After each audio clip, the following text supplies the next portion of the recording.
in a deep voice, from a standing position. "We have some hard stuff, if you'd rather," Joan said to Rebecca.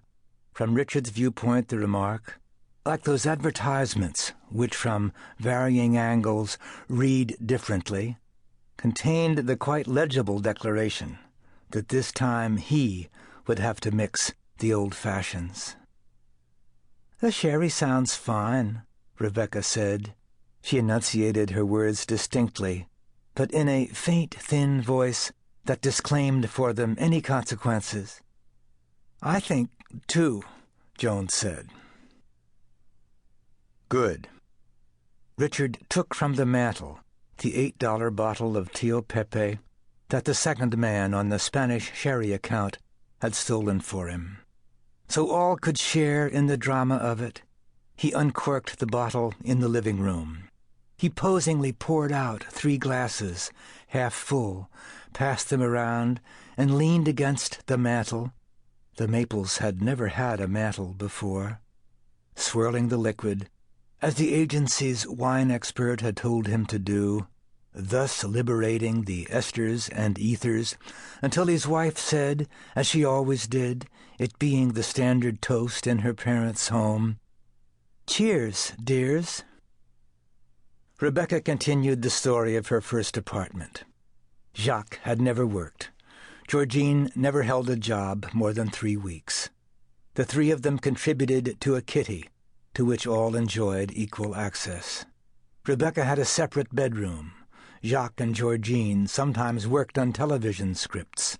They pinned the bulk of their hopes onto a serial titled The IBI, I for intergalactic or interplanetary or something, in space and time. One of their friends was a young communist who never washed, and always had money because his father owned half of the West Side. During the day, when the 2 girls were off working, Jacques flirted with a young Swede upstairs, who kept dropping her mop onto the tiny balcony outside their window. "A real bombardier," Rebecca said.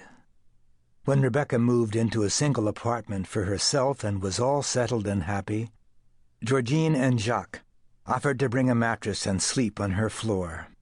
Rebecca felt that the time had come for her to put her foot down. She said no. Later, Jacques married a girl other than Georgine. "Cashews, anybody?" Richard said.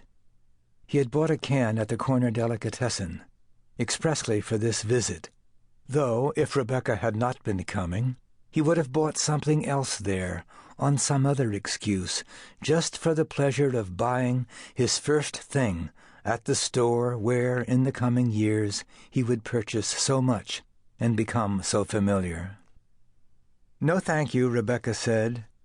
Richard was so far from expecting refusal that out of momentum he pressed them on her again, exclaiming, "Please, they're so good for you." She took 2 and bit 1 in half. He offered the dish, a silver porringer given to the Maples as a wedding present, to his wife, who took a greedy handful of cashews and looked so pale and mottled that he asked, "How do you feel?" Not so much forgetting the presence of their guest as parading his concern, quite genuine at that, before her. "Fine," Joan said edgily, and perhaps she did. Though the Maples told some stories, how they had lived in a log cabin in a YMCA camp for their first 3 months of their married life, how Bitsy Flanner, a mutual friend, was the only girl enrolled in Bentham Divinity School, how Richard's advertising work brought him into glancing contact with Yogi Berra, who was just as funny as the papers said, they did not regard themselves, that is, each other, as raconteurs, and Rebecca's slight voice dominated the talk. She had a gift for odd things. Her rich uncle lived in a metal house, furnished with auditorium chairs. He was terribly afraid of fire.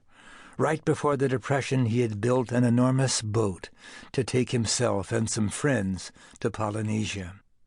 All his friends lost their money in the crash. He did not. He made money.